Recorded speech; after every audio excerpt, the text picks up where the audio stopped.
है India first communication और आप देख रहे हैं पब्लिक फर्स्ट, सर्वदा भारतीय।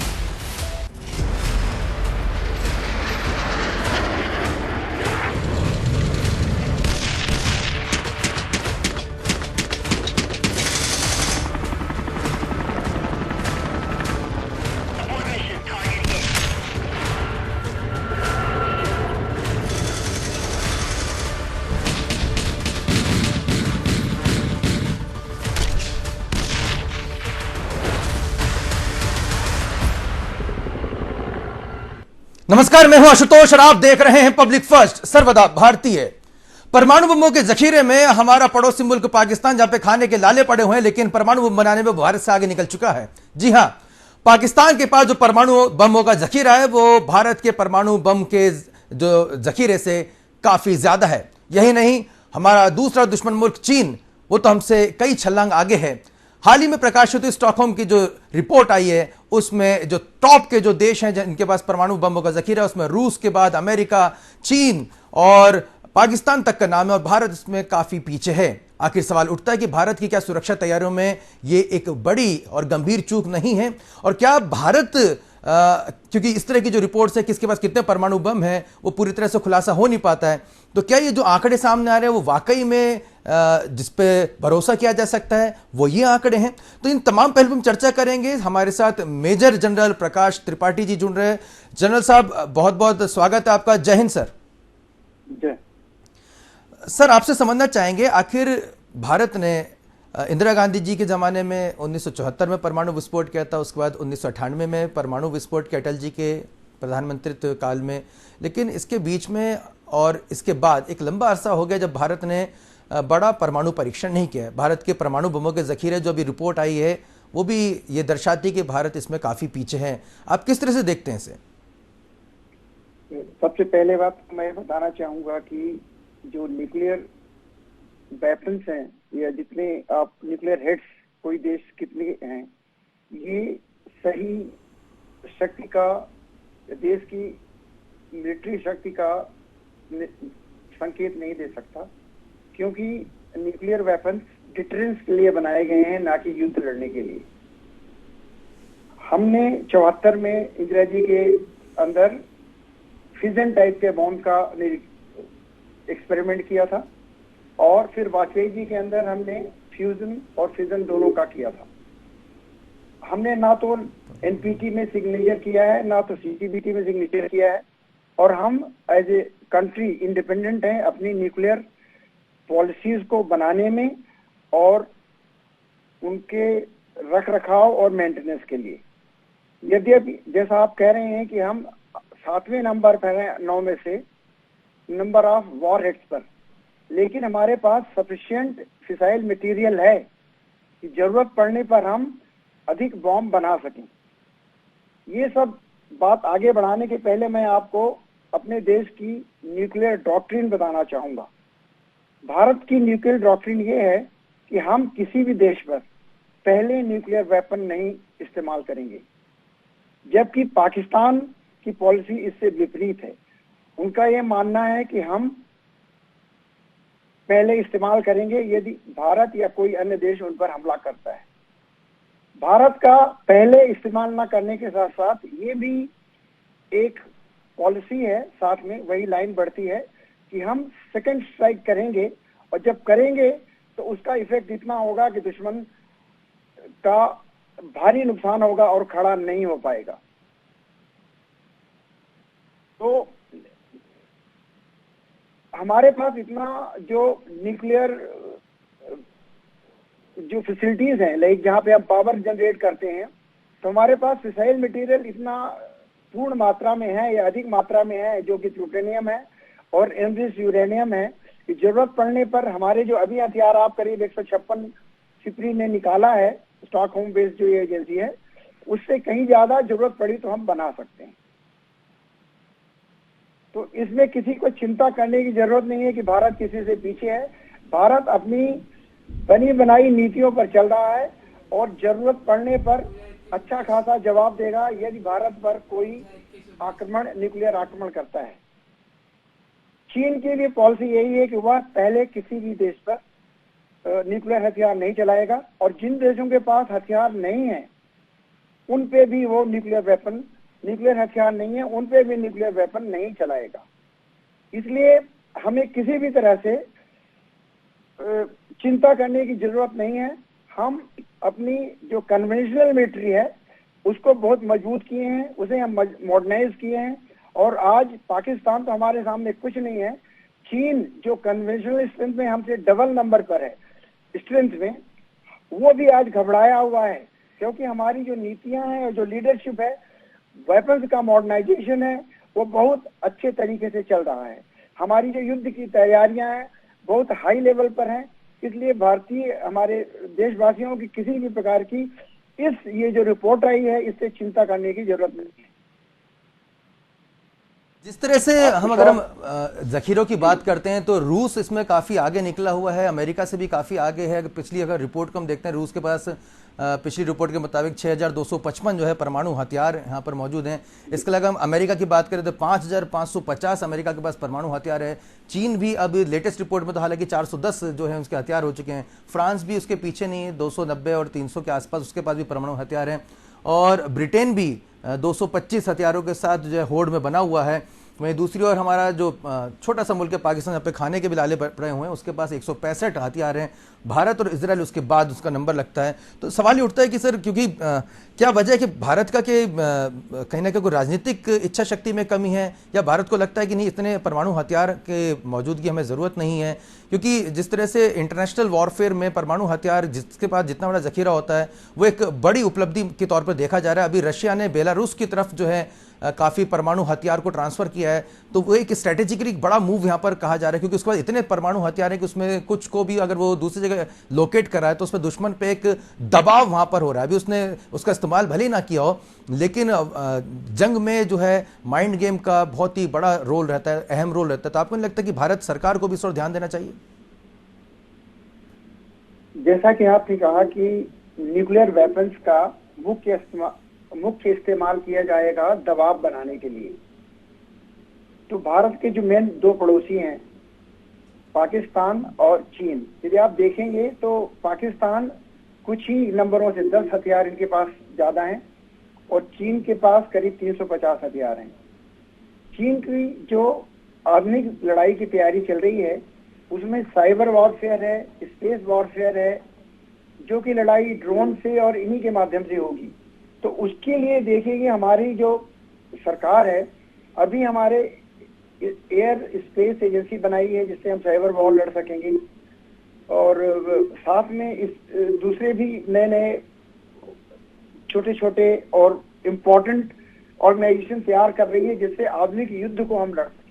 न्यूक्लियर वेपन्स का जैसे मैंने कहा, मैं फिर रिपीट कर रहा हूं कि हमारे पास जो पावर प्लांट्स हैं जो न्यूक्लियर हथियार पे चलते हैं उनसे जो फिसाइल मटेरियल इजीली बनाया जा सकता है, और हमारे पास पूर्ण तैयारी है।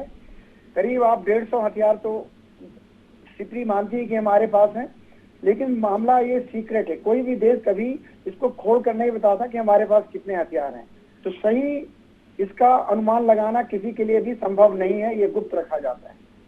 और इतना फिसाइल मटेरियल जो है जैसे यूरेनियम है, प्लेटोनियम है, जो वॉर ग्रेड के हैं, इनको हम काफी मात्रा में रखते हैं कि जरूरत पड़ने पे बनाई जा सके।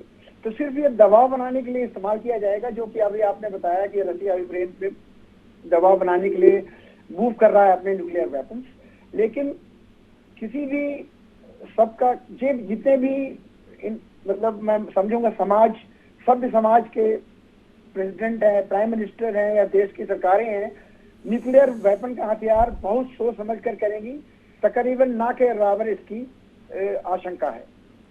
प्रकाश सर, ये भी समझना चाहेंगे कि यहाँ पर भारत के पास जो क्षमता है, ऐसे रिपोर्ट के मुताबिक कहा जाता है कि किलोटन बनाने की, मेगाटन वाले जो परमाणु बम है वो बनाने की क्षमता भी भारत हासिल नहीं कर पाया है। हालांकि जैसे कि आपने बताया कि काफ़ी गोपनीय रहता है, लेकिन अगर इस रिपोर्ट को भी सत्य माने तो भारत को इस और क्या कुछ प्रयास करने चाहिए? देखिए, हथियार टैक्टिकल वेपन्स होते हैं जो कि किलोटन में आते हैं, और मेगाटन वाला भी मैं मानता हूं कि जो फ्यूजन वाली टेक्नोलॉजी हमने हथियार की है उससे बहुत आसानी से मेगाटन वेपन बनाए जा सकते हैं। सरकार इसको गुप्त रखेगी आखिरी तक, और इसमें कोई शक नहीं है कि हमारी कैपेबिलिटीज बहुत आगे हैं, वर्ल्ड से मैचिंग है। और हम भले ही नंबर कम बना के रखे हों आज, पर यदि युद्ध में जरूरत पड़ी तो भारत, हमारे जो साइंटिस्ट हैं, आप देखेंगे इसरो वगैरह के जितने भी साइंटिस्ट हैं, जहां खुलकर हम दिखाते हैं दुनिया को कि हम कितना आगे चले गए हैं, चांद पे भी जा रहे हैं और मार्स मिशन भी ले रहे हैं। ये फील्ड है जो न्यूक्लियर वाला फील्ड है, इसमें हम जहां पावर जनरेशन की बात तो खुलकर करते हैं, लेकिन हथियार बनाने की बात हम अपनी बहुत गुप्त रखते हैं, ज्यादा हम इसके बारे में जानकारी नहीं देते। पर जनता को ये जरूर समझना चाहिए कि सफिशिएंट मटेरियल है हमारे पास बनाने के लिए। दो चीजें मैं और कहूंगा इसके बारे में, हथियार ही नहीं मैटर करता, इनका जो डिलीवरी का तरीका है, किस तरह से हम हथियार को, जो वॉर हेड है, इसको किस तरह से दुश्मन के इलाके में ले जाएं, तो 3 तरीके इस्तेमाल किए जाते हैं। एक है ग्राउंड से, जो कि मिसाइल्स द्वारा जा सकता है। दूसरा है एयर से, जो कि एयरक्राफ्ट जो हमारे हैं वो मैं बताऊंगा अभी। और तीसरा है समुद्र से, जो कि सबसे सेफ तरीका है, जिसको लोकेट कर पाना दुश्मन के लिए बहुत कठिन है। तो ग्राउंड के लिए हमारे पास, ग्राउंड से मारने के लिए भारत के पास अच्छी मिसाइलें हैं, जैसे आपने पृथ्वी सीरीज की मिसाइलें हैं, अग्नि सीरीज की मिसाइलें हैं। ये करीब 300 किलोमीटर से लेकर के 5000 किलोमीटर तक हमारी क्षमता है। पूरा पाकिस्तान और करीब करीब पूरा चाइना कवर हो जाता है। और जहाज से हमारे पास सुखाई 30 है, मिराज 2000 है, जगुआर है, और अभी रफाल लगाया है। तो इससे भी हमारी क्षमता बढ़ी है। जहां तक समुद्र से है, जो कि सबसे अच्छा तरीका है न्यूक्लियर वेपन डिलीवरी का, उसके लिए हमारे पास अभी एक ही न्यूक्लियर सबमरीन है, अरिहंत, और 3 इस समय डेवलप की जा रही हैं। ये माना जाता है कि दूसरी सबमरीन, जिसका नाम है अरिखात, इस साल कमीशन हो जाएगी, जिसका रेंज करीब करीब 3500 किलोमीटर से ऊपर होगा। अभी जो हमारे पास अरिहंत है, इसका रेंज लिमिटेड है, 350 किलोमीटर है, लेकिन डीप सी में जाके पाकिस्तान के करीब करीब आधे से ज्यादा हिस्से को कवर कर लेती है। इसी तरह चाइना के भी कुछ हिस्से को कवर कर लेती है। तो हमें जो डिलीवरी मीन्स है, चाहे ग्राउंड से है, चाहे एयर से है, चाहे समुद्र से है, हमारा पाकिस्तान से 1000 गुना बेहतर है। जैसे पाकिस्तान के पास अभी भी समुद्र से डिलीवरी का कोई भी माध्यम सही नहीं है। उनके पास एक बावर 3 मिसाइल है 450 किलोमीटर रेंज की, लेकिन वो न्यूक्लियर पावर्ड नहीं है, वो डीजल पावर्ड है, और उसकी जो सिक्योरिटी है या प्रोबेबिलिटी ऑफ डिलीवरी है इतनी हाई नहीं है। चीन के पास जरूर समुद्र में जो डिलीवरी सिस्टम है हमसे बहुत बेहतर है, और निश्चित है वो हमसे थोड़ा बेहतर है जहां तक समुद्र डिलीवरी, जो सबसे बेस्ट डिलीवरी अश्योर्ड क्रेडिट सबसे अच्छा माना जाता है। इसलिए इसके बावजूद हम लोगों को किसी चिंता का, मैं नहीं समझता कि इसमें ज्यादा चिंता करना चाहिए।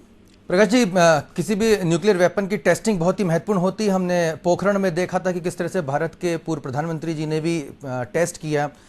तब की और वर्तमान की परिस्थिति में तो काफ़ी अंतर आ चुका है। अब चीन और पाकिस्तान जो है, खासतौर पर चीन जो है हमारे खिलाफ काफ़ी जो है मुहिम चला रहा है। ऐसी स्थिति में आपको नहीं लगता कि हमें परीक्षण किए जाने की आवश्यकता है? पहला सवाल। दूसरा ये कि अमेरिका के जो है लेकर प्रधानमंत्री नरेंद्र मोदी एक महत्वपूर्ण दौरा करने जा रहे हैं। सिमुलेशन एक टेक्निक है जिसके जरिए तकनीकी तौर पर जो हम एक टेस्टिंग कर सकते हैं, जिसमें बहुत जो है पृथ्वी को किसी प्रकार के धमाके की वजह से नुकसान नहीं होता है। तो क्या उस टेक्निक को भारत हासिल करने की ओर कदम बढ़ाएगा इस मोदी जी की इस यात्रा के दौरान? और अगर ये हासिल कर पाता तो क्या उस तकनीक के जरिए भारत को परमाणु परीक्षण की ओर आगे बढ़ना चाहिए? आप सिमुलेशन की बात कर रहे हैं कि सिमुलेशन कंप्यूटर्स द्वारा, इनफैक्ट जितने भी हमने ग्राउंड में रिजल्ट दिए हैं, जो हमने वाजपेयी जी के अंदर जो टेस्ट किए थे, वो पहले हमारे पास ये क्षमता है काफी हद तक कि हम वो पहले न्यूक्लियर सिमुलेशन कंप्यूटर द्वारा उनका इफेक्ट देखते हैं और फिर ग्राउंड में जाते हैं, और एक बार नहीं कई बार उसको हर एंगल से देखा जाता है।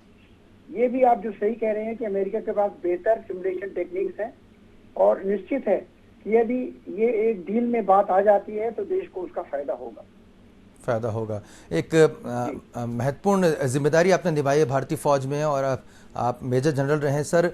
फौज के हौसलों पर परमाणु बम का जखीरा किसके पास कितना बड़ा है, किसके पास कितना कम है, इस पे कोई फर्क पड़ता है? क्योंकि हथियारों से भी एक बड़ा एक मानसिक जो है प्रभाव पड़ता है। देखिए, मानसिक प्रभाव सबसे ज्यादा पड़ता है लीडरशिप पर जी। आज जो हमारे देश की लीडरशिप है, पॉलिटिकल और मिलिट्री बहुत स्ट्रांग है।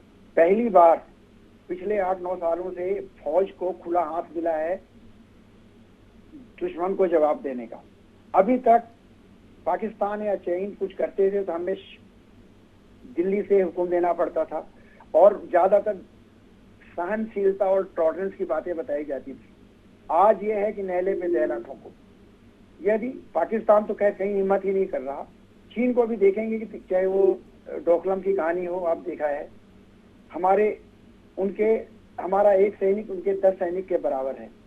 मनोविज्ञान में भी भले ही पाकिस्तान की सैनिक संख्या ज्यादा हो, लेकिन हमारा एक सैनिक उनके मनोबल की बात कर रहा हूं, उनके 10-15 सैनिक के बराबर पड़ता है। इसलिए मनोबल हमारा बहुत ऊंचा है। देखिए, ये एक फैक्टर आप जो कह रहे हैं बहुत माइनर है हमारे लिए ये भी हमारा सम्मान बना रहे और हमें लड़ाई लड़ने का हथियार मिलता रहे। हमारी बेसिक बुनियादी जरूरतें हैं, जो कि हाई ऑल्टीट्यूड में, बर्फ इलाके में कपड़े हैं, जूते हैं, बुलेट प्रूफ जैकेट है, अच्छा हथियार है, मॉडर्न टेक्नोलॉजी जितनी है दुश्मन को पकड़ने के लिए, ये याद हमें हासिल करते रहेंगे तो न्यूक्लियर वेपन वाला जो फैक्टर है वो काफी इतना इम्पोर्टेंस नहीं रहता है मनोबल बढ़ाने के लिए। पर निश्चित है देश इस क्षेत्र में भी बराबरी में दूसरों के चले, क्योंकि दबाव बनाने का एक ये बहुत बड़ा जरिया है। तो दबाव तो बढ़ाना ही चाहिए, दूसरे को ये बताना, हौसला बताना जरूरी है कि तुम्हारे पास इतना है तो हमारे पास भी इतना है। पर जैसे मैंने कहा कि जो आजकल की लड़ाई है, आपने देखा होगा ड्रोन में है, साइबर वॉरफेयर में है, इंटरनेट की वॉरफेयर है, जो कि सिर्फ क्षेत्र में नहीं, चीन कोशिश ये करेगा कि जो सामाजिक हमारी व्यवस्थाएं हैं, एयर ट्रैफिक है, रेलवे है, बैंकिंग सिस्टम है, इनको पूरा डिस्टर्ब करे वो। तो इनके लिए हमारे को टेक्नोलॉजी डेवलप कर रही है हमारे देश में, और अच्छी टेक्नोलॉजी डेवलप हो चुकी है, जिससे कि कोई भी देश हमारी इन सुविधाओं पे हमला ना कर सके और हमारी पूरी व्यवस्था बनी रहे, और उसके बावजूद जरूरत हो तो हमारे सैनिक युद्ध के मैदान में अच्छा जवाब दे, चाहे वो पाकिस्तान है, चाहे चीन है, या कोई अन्य देश है। सर, आखिर में एक और सवाल मैं लेना चाहूंगा। मैं फिर रूस और यूक्रेन का यहाँ पर जिक्र करूंगा। रूस ने कन्वेंशनल वॉरहेड्स का जिस तरह से इस्तेमाल किया, पहले छोटे हथियारों का इस्तेमाल करता रहा। ये लड़ाई जो कि समझी जा रही थी कि करीब 1 हफ्ते में ही रूस जो है यूक्रेन पर आधिपत्य कर लेगा, यूक्रेन के घुटने टेकने पे मजबूर कर देगा, लेकिन साल भर से ज्यादा का वक्त हो चला है। अब रूस को अपने खतरनाक हथियारों को बाहर निकालना पड़ रहा है, उसमें न्यूक्लियर वॉरहेड्स भी शामिल हैं, जिसे वो बेलारूस में अब ट्रांसफर कर रहा है। वहीं दूसरी ओर पाकिस्तान जैसा छोटा मुल्क भी जो दाने दाने का मोहताज है, उसके पूर्व जो मंत्री हैं शेख रशीद, वो कहते हैं कि हमारे पास 250-250 ग्राम के भी, 100 ग्राम के भी, 300-300 ग्राम के भी परमाणु बम मौजूद हैं, और वो अपने आप को न्यूक्लियर पावर कहते हुए बिल्कुल जो है शान बघारते हैं। ऐसी स्थिति में जब युद्ध का फैसला कन्वेंशनल वॉरहेड से हो नहीं पा रहा हो, और लंबे समय तक छोटे से छोटा मुल्क भी, यूक्रेन जैसा छोटा मुल्क भी नेटो की सहायता से रूस जैसे बड़े देश को यहाँ पर लगातार चुनौती दे रहा है, ऐसी स्थिति में क्या अब भी आपको लगता है कि ओके, हम मनोबल की बात नहीं करें, लेकिन यहाँ पर एक संदेश यहाँ पर सरकार को जाना बेहद जरूरी है कि अगर हम न्यूक्लियर वॉरहेड्स में अगर हमारी संख्या कम बताई जा रही है तो ये इसमें इजाफा होना बेहद जरूरी है। भारत चूंकि सैंक्शन से डरता नहीं है, क्योंकि हमने देखा था कि तमाम विरोधों के बावजूद भी रशिया से भारत ने तेल लिया इस युद्ध के दौरान, और भारत की रिफाइनरीज ने इसको वही उसी तेल को यूरोप तक पहुंचाया। तो क्या वाकई में हम, आप जिस तरह बता रहे हैं कि पॉलिटिकल जो हमारी जो विल पावर इस समय काफी अच्छी है, काफी स्ट्रांग है, सैंक्शन से हम डर नहीं रहे, तो इस मौके का हमें तेजी से फायदा उठाना चाहिए? देखिए, मैं ये मानता हूं कि मिलिट्री जो है देश का एक बहुत इम्पोर्टेंट अंग है, और देश की उन्नति, भारत की इकोनॉमिक शक्ति जैसे उभर रहा है, 5वां पहुंच गया है, और सॉफ्ट पावर में हम सब नंबर 1 पे हैं विश्व में। इस तरह से शक्ति बढ़ाने के लिए जो आप सुझाव दे रहे हैं वो निश्चित है, यदि भारत और अपने हथियार बढ़ाता है, मैं ये मानता हूं कि एक्सपेरिमेंट या नए हथियार एक्सप्लोजन की जरूरत तो नहीं है, लेकिन हमारे पास टेक्नोलॉजी ऑलरेडी ये 99 में आ गई थी। इसलिए यदि सरकार अपनी इंटरनल पॉलिसी बना करके कुछ और हथियार बना लेगी, क्योंकि ये जरूरी है जो आपने कहा कि दूसरों को बताने के लिए कि हमारी भी हैसियत आपसे कम नहीं है, चाहे वो न्यूक्लियर वेपन है, चाहे वो कोई भी टेक्नोलॉजी हो। तो निश्चित है यदि हमारी सरकार ये फैसला लेती है तो देश को मनोबल बढ़ेगा, सैनिकों का मनोबल बढ़ेगा और निश्चित है वर्ल्ड में हम इस क्षेत्र में भी ऊपर उठेंगे। बिल्कुल बिल्कुल प्रकाश जी, बहुत ही महत्वपूर्ण आपने यहाँ पर संदेश आपके जरिए भारतवर्ष को और भारत की जो सरकार है वहाँ तक पहुँचा है। आपने हमें समय दिया, अपने महत्वपूर्ण सुझाव साझा किए, आपका बहुत बहुत धन्यवाद। जय हिंद सर। जय हिंद। तो भारत को क्या परमाणु विस्फोट करना चाहिए, यह सवाल इसलिए भी उठ रहा है कि जिस तरह से रूस और यूक्रेन के बीच में जो युद्ध छिड़ रहा है उसमें अब रशिया अपने न्यूक्लियर वेपन्स के जरिए धमकाने की यहां पर कोशिश कर रहा है।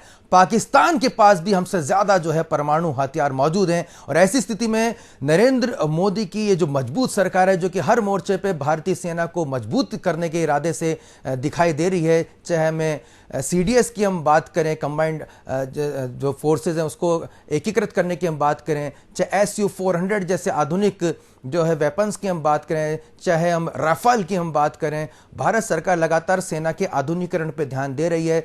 तो क्या परमाणु हथियार के इस जखीरे में क्या भारत संख्या बल में पाकिस्तान जैसे टुच्चे मुल्क से भी पीछे रह जाएगा? यह हमारे लिए बड़ा प्रश्न है और हमें सोचना होगा, क्योंकि हमारी चुनौती सिर्फ पाकिस्तान से नहीं चीन से भी है, जो कि हमारे परमाणु हथियार की होड़ में वो काफी आगे निकल चुका है। तो निश्चित तौर पर इस विषय पर भारत सरकार को जरूर ध्यान देना चाहिए और हम उम्मीद करेंगे कि भारत सरकार इस मोर्चे पे भी भारत का परचम सबसे ऊपर फहराएंगे। फिलहाल मुझे दीजिए इजाजत, देखते रहिए पब्लिक फर्स्ट, सर्वदा भारतीय।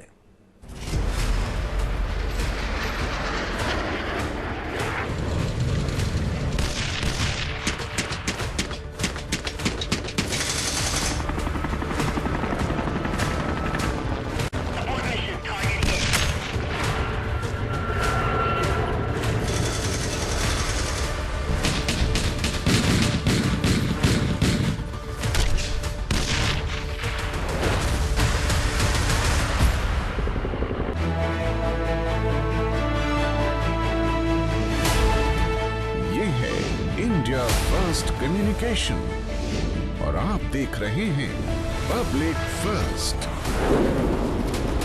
सर्वदा भारतीय।